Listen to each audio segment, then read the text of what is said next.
নমস্কার, welcome to দিনভর 24। দিনভর 24 নিয়ে আমি মৌসুমী আরও একবার চলে এসেছি নতুন অতিথিকে সঙ্গে নিয়ে। আর আজকে আমাদের 24 আওয়ার্স টিভি স্টুডিওতে রয়েছেন বাচিক শিল্পী ঐন্দ্রিলা কুশারি। নমস্কার ঐন্দ্রিলা। নমস্কার, welcome to 24 hours TV channel. তো সামনেই দুর্গাপূজা, হাতে গোনা কয়েকটা দিন বাকি। আর এই বছরের দুর্গাপূজা একদম অন্যরকম। তো এবছরের পুজোর সমাহার বা এবছরের পুজোর বর্ণাঢ্য পুরোটাই কিন্তু আলাদা হয়ে গেছে, আলাদা হয়েছে দৃষ্টিকোণ। তো একজন বাচিক শিল্পীর চোখে সেটা কিরকম জেনে নেব। একদমই প্রথমেই জানাই 24 আওয়ার্স টিভির সকল দর্শককে শুভ শারদীয়ার প্রীতি ও শুভেচ্ছা। প্রথমেই বলি, ভীষণ ভালো লাগছে। 24 আওয়ার্স টিভি সত্যি আমার খুব কাছের একটি টিভি চ্যানেল এবং প্রত্যেকবারই এখানে আসতে পেরে ভীষণ ভালো লাগে, এবারেও ভীষণ ভালো লাগছে। আর তুমি যেটা বলছিলে যে এই বছরের পুজো সত্যি একটু আলাদা আমাদের সকলের কাছে, কারণ আমরা সকলেই বিচারের অপেক্ষায়, উই ওয়ান্ট জাস্টিস, যেটা আমরা সকলেই আর কি অপেক্ষা করছি। তাই এই বছর হয়তো আমরা সেইভাবে পুজোয় আনন্দ করতে পারবো না, তবুও আমরা সকলে আশাবাদী যে আমরা ঠিকই সঠিক বিচার পাবো এবং আশা করছি পরের বছর পুজো আবারও আমরা সেইভাবেই আনন্দ করতে পারবো। তো পুজো পর্যায়ে আজকের জন্য, আজকের সমস্ত দর্শকদের জন্য কোন কবিতা অপেক্ষা করে রয়েছে? একদম, আমি একজন বাচিক শিল্পী এবং যথারীতি চলে এসেছি কবিতার ডালি সাজিয়ে। তাই প্রথমেই আমার প্রাণের ঠাকুর, মনের ঠাকুর রবি ঠাকুরের কবিতা দিয়ে শুরু করছি আজকের অনুষ্ঠান। কবিগুরু রবীন্দ্রনাথ ঠাকুরের কবিতা পূজারিণী। শুনে নেব।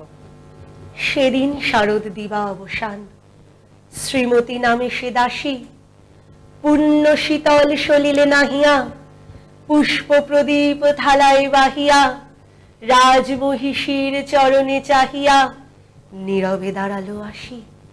শিহরি সভয়ে মহিষী কহিলা, এ কথা নাহি কি মনে, অজাত শত্রু করেছে রটনা, স্তূপে যে করিবে অর্ঘ্য রচনা, শুলের উপরে মরিবে সে জানা, অথবা নির্বাসনে।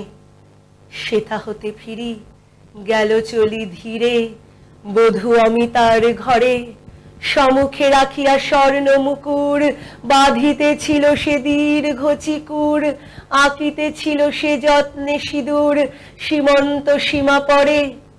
শ্রীমতীরে হেরি বাকি গেল রেখা, কাঁপি গেল তার হাত, কহিল, অবোধ কি সাহস বলে এনেছিস পূজা, এখনই যা চলে, কে কোথা দেখিবে, ঘটিবে তাহলে বিষম বিপদপাত। অস্ত রবির রশ্মি আভায় খোলা জানালার ধারে, কুমারী শুক্লা বসিয়ে কাকিনী, পড়িতে নিরত কাব্য কাহিনী, চমকি উঠিল শুনি কিঙ্কিনী, চাহিয়া দেখিল দ্বারে। শ্রীমতীর হেরি পুঁথি রাখি ভূমে, দ্রুত পদে গেল কাছে, কহে সাবধানে তার কানে কানে, রাজার আদেশ আজি কে না জানে, এমন করে কি মরণের পানে ছুটিয়া চলিতে আছে। দ্বার হতে দ্বারে ফিরিল শ্রীমতী লইয়া অর্ঘ্য থালি, হে পুরবাসিনী সবে ডাকি কয়, হয়েছে প্রভুর পূজার সময়। শুনি ঘরে ঘরে কেহ পায় ভয়, কেহ দেয় তারে গালি, দিবসের শেষ আলোক মিলালো নগর সৌধ পরে, পথ জনহীন আধারে বিলীন, কলকোলাহল হয়ে এলো ক্ষীণ। আরতি ঘণ্টা ধ্বনিল প্রাচীন রাজ দেবালয়ে ঘরে, শারদ নিশির স্বচ্ছ তিমিরে তারা অগণ্য জলে, সিংহ দুয়ারে বাজিল বিষান, বন্দিরা ধরে সন্ধ্যার তান, মন্ত্রণা সভা হলো সমাধান। দাড়ি ফুকারিয়া বলে, এমন সময়ে হেরিলা চমকি, প্রাসাদে প্রহরী যত, রাজার বিজন কানন মাঝারে, স্তূপ পদমূলে গহন আধারে, জ্বলিতেছে কেন যেন সারে সারে প্রদীপমালার মতো। মুক্ত কৃপণে পুররক্ষক তখনই ছুটিয়া আসি, শুধালো, কে তুই ওরে দুর্মতি, মরিবার তরে করিস আরতি। মধুর কণ্ঠে শুনিল, শ্রীমতী আমি বুদ্ধের দাসী।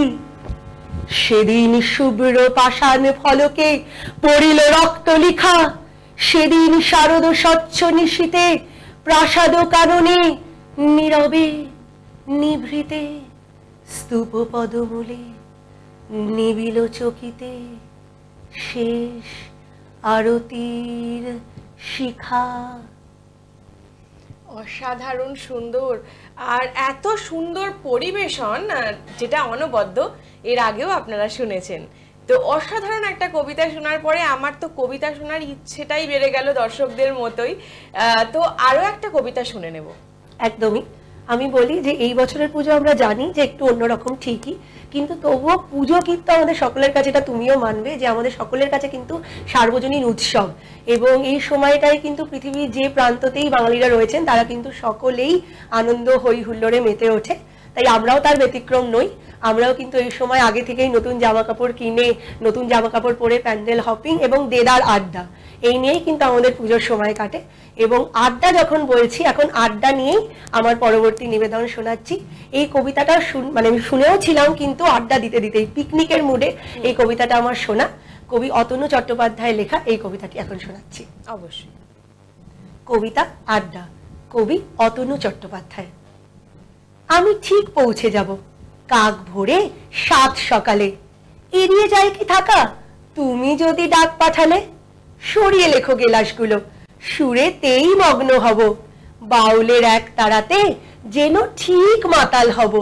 সোনার আমি সকাল গড়ায়, তারপর দুপুর বেলায় রোদ্দুরে নাইতে যাব, অকারণ হট্ট মেলা।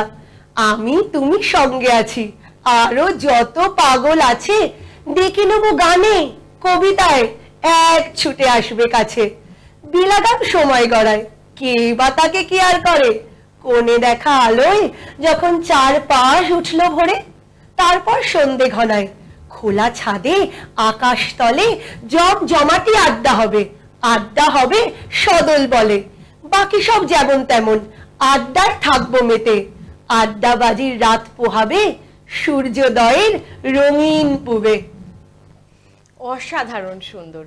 তো এই যে এত সুন্দর কবিতা, অনবদ্য কবিতা, এবং বারবার করেই উঠে আসে নারীর কথা। তো নারীর কথা বলতে আমরা একটা কথা বলবো যে এবছরের পুজো অন্যরকম আমরা বলছিলাম। তো সেই নারী, প্রতিবাদী নারী এবং নারীর অধিকার, এটা নিয়ে যদি আমরা কোনো কবিতা শুনতে পারতাম। একদমই। এবং এই কথাই বলি যে নারী নির্যাতন কিন্তু শুধু এখনকার ঘটনা, আজকের এই পরিপ্রেক্ষী বলে নয়। নারী নির্যাতনের ঘটনা কিন্তু আমরা বহু যুগ থেকে শুনে আসছি, এমনকি পৌরাণিক যুগেও আমরা নারী নির্যাতনের ঘটনা পেয়েছি। তাই এই নারী নির্যাতনের প্রসঙ্গেই আমার বাবা শ্রী শঙ্কর কুশারির লেখা আর ফিরে আসতে চাই না, এটি একটি দীর্ঘ কবিতা, এর কিছুটা অংশ আমি শোনাচ্ছি। অবশ্যই। যদি এতটাই অন্ধ এই সমাজ, যদি এতটাই মুখ বধির অন্ধ এই সমাজের নিয়ম কানুন, তাহলে ধর্মাবতার আইন সিদ্ধ করুন কন্যা ভ্রূণ হত্যাকে, ভ্রূণ অবস্থাতেই শেষ করে দিন আমাদের। রুদ্ধ করুন প্রবেশ পথ, জারি করুন নিষেধাজ্ঞা, এই পৃথিবীর দোরগোড়াতেই টাঙিয়ে দিন নারীদের প্রবেশ নিষেধের আজ্ঞাপত্র। আমরা আর ফিরে আসতে চাই না এই নিষ্ঠুর পৃথিবীর বুকে, আমরা আর ফিরে আসতে চাই না এই নিষ্ঠুর পৃথিবীর বুকে। তো এই কবিতা, অনেক দীর্ঘ কবিতা আমরা শুনলাম। তো এই কবিতা যদি দর্শকদের শুনতে ইচ্ছে করে তাহলে কিভাবে যোগাযোগ করবে, বা তারা যারা অনুষ্ঠানের জন্য যোগাযোগ করতে চান, শিল্পীকে মঞ্চে চান, তারা কিভাবে যোগাযোগ করবে আপনার সাথে? একদমই। এই কবিতাটি বলি, এই কবিতাটি দীর্ঘ কবিতা, আমি বললামই প্রায় বলতে গেলে 15-16 পাতার এই কবিতা। এই কবিতাটা আমরা বিভিন্ন মঞ্চে করেছি, এবং আবারও ইচ্ছে আছে যে পরবর্তী সময় আমরা এই কবিতাটি হয়তো তোমার চ্যানেলেই একবার আবারও করব, তখন শুধু এই কবিতাটা নিয়ে আমরা একটা পারফরমেন্স রাখবো আর কি। তো এটাই। আর আমার সাথে যোগাযোগ করতে হলে অবশ্যই আমার নাম্বার আমি বলে দিচ্ছি, 8240783908, 8240783908। এই নম্বরে আমার সাথে যোগাযোগ করবেন। আমি অবশ্যই আপনাদের সকলের জন্য আবৃত্তির ডালি সাজিয়ে চলে আসবো। সামনেই দুর্গাপুজো আসছে, এবং দুর্গাপুজো উপলক্ষে ভারতবর্ষের সমস্ত দর্শকদের জন্য কি বার্তা থাকবে? একদমই। ভারতবর্ষের সমস্ত দর্শকদের জন্য বলবো যে এই বছর পুজো আমরা জানি যে আমরা সেইভাবে আনন্দ করতে পারবো না, হই হুল্লোড় করতে পারবো না, তবু আমরা সকলে আশাবাদী। এবং আমি যেটা প্রথমেই বললাম যে আমরা সুন্দর এক পৃথিবী গড়ে তোলার স্বপ্ন সকলেই দেখি, সুন্দর এক সমাজ গড়ে তোলার স্বপ্ন আমরা সকলেই দেখি, এবং সেই স্বপ্ন দেখিয়ে সকলকে আমি এখন আবারও একটি কবিতা শোনাবো আপনাদের সকলকে। এবং এই কবিতার মধ্যেও কিন্তু স্বপ্ন রয়েছে, তাই এই কবিতাটি আমার আবারও একটি ভীষণ প্রিয় কবিতা, যে কবিতার মধ্যে আমরা সাঁওতাল মেয়েদের গল্প, সাঁওতাল মেয়েদের প্রেমের কথা, সাঁওতাল মেয়েদের আনন্দের কথা আমরা শুনতে পাবো। তাই এই কবিতাটি এখন সকলের জন্য। কবিতা তিন পাহাড়ের স্বপ্ন, কবি বীরেন্দ্র চট্টোপাধ্যায়। শুনে নেব। পাহাড়িয়া মধুপুর মেঠো ধুলি পথ, দিন শেষে বৈকালী মিষ্টি শপথ। মোহনিয়া বন্ধুরে আমি বালিকা, তোরি লাগি গান গাই গাথি মালিকা। আজও সন্ধ্যার শেষে খালি বিছানা, আমি শোব পাশে মোর কেউ শোবে না। তুই ছাড়া এই দেহ কেউ ছোবে না। সুরে সুরে হাওয়া তার মিষ্টি বুলায়, সাঁওতাল মেয়ে কটি দৃষ্টি ভুলায়।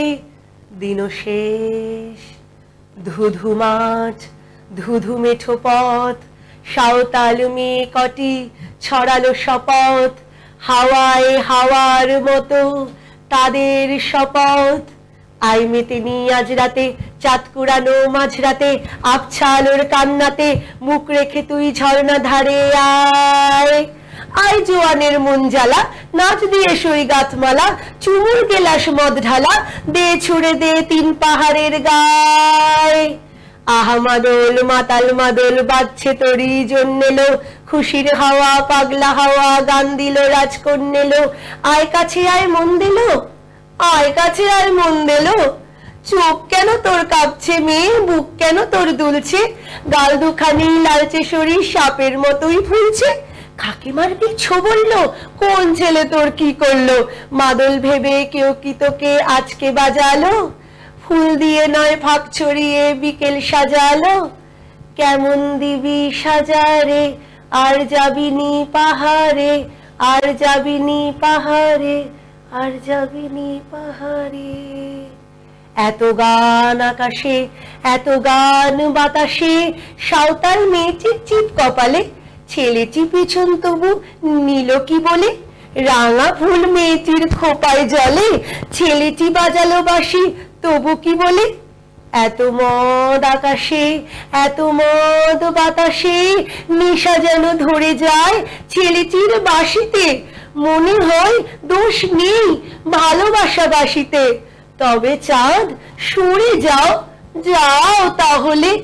ও ছেলে পেছন তুই নিলি কি বলে। পথ ভুলে গেছি মেয়ে খিলখিল হাসিতে, শোন কোনো দোষ নেই ভালোবাসা বাসিতে। পথ ভুলে গেছি মেয়ে খিলখিল হাসিতে, শোন কোনো দোষ নেই ভালোবাসা বাসিতে। এত আলো আকাশে, এত আলো বাতাসে, এত মদ আকাশে, এত মদ বাতাসে।